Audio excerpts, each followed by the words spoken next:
Bus drivers, feeling patriotic, feeling the impact of what had happened that week, he decided to put an American flag up in his bus. He was told by one of the administrators that that is not acceptable because it could create an intimidating atmosphere for students not from the United States. Flying the flag of a country within that country is offensive. Sadly, Lehigh was not alone. Right after September 11th, a number of other schools took down flags or even banned their display outright. Dorm residents at Central Michigan University were told to remove American flags from their doors. And in the cafeteria at Arizona State, an American flag was taken down over worries that it could offend foreign students. But the most extreme example involves a friend of Todd Beamer's. Beamer died on September 11th, leading the passenger revolt that spared our nation's capital from another attack. So you can understand Beamer's friend having a little pride mixed in with all that grief. The friend, who worked in the sociology department at Holy Cross, hung an American flag at her desk in his honor. The story made national news when the department chairman told the woman to take the flag down.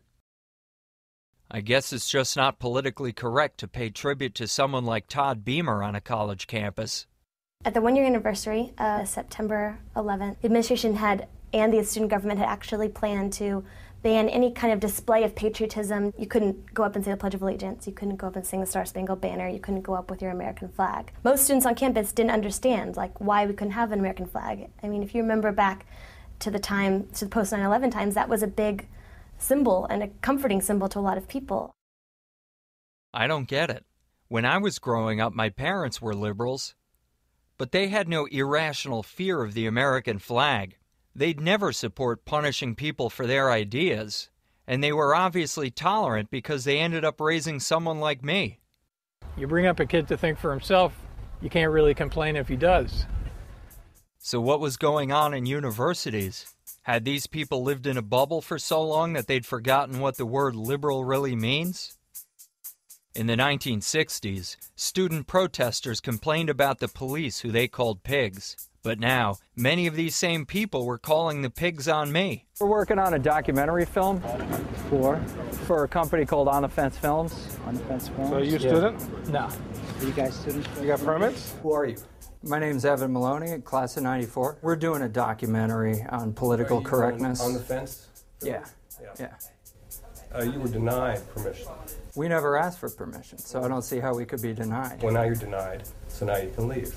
And despite hundreds of phone calls and emails, there was not one administrator at any school who agreed to an interview. So we kept showing up in person. Not that that helped. Hi. Would you please put that down? Put it down now. I wish I could have made a film about academia that didn't talk so much about Democrats or Republicans. But the fact is, academics are obsessed with politics. And in an environment where speech codes can get you kicked out of school or fired from your job, the political leanings of the people who interpret those codes is very much relevant. The 1960s saw the birth of what was called the campus free speech movement. I guess it didn't succeed. Either that, or they really only wanted freedom for their own speech. And that's a shame. Historically, universities have done great work for our society. And for every academic who acts like a political bully, there might be a half-dozen decent ones who don't speak up. Well, it's time they did. And if they won't, then the rest of us will have to. Because this just isn't working. It's time for a new movement on campus. A movement to support intellectual diversity and genuine tolerance. So join the fight, because this is a war worth winning. And until then, remember these words: no justice, no peace.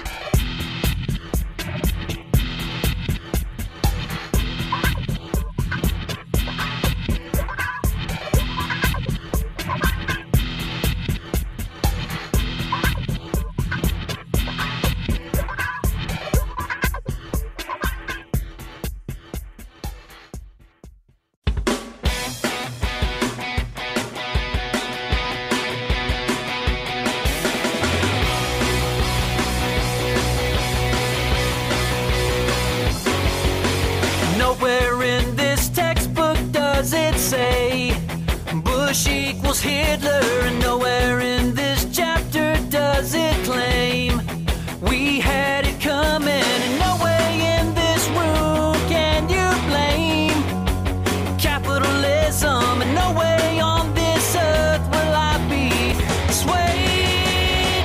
Shut up and teach, don't give a speech, keep your political beliefs all to yourself until the bell. Your job, as far as I can tell, doesn't include indoctrination, so could you please shut up and teach?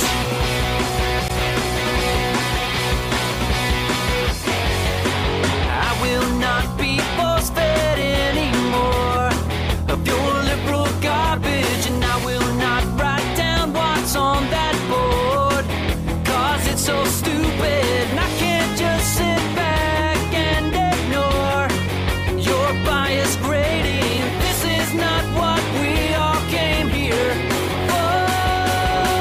Shut up and teach, don't give a speech, keep your political beliefs all to yourself until the bell.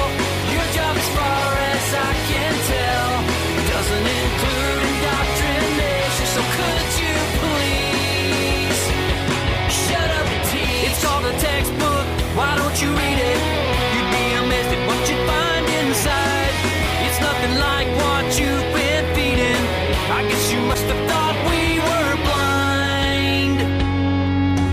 Just keep ranting while I sit right here with my recorder. I'll see you at McDonald's next school year, and you can take my order, 'cause you might lose your job if you don't learn to stick to the curriculum. You had your say, now I think it's our turn.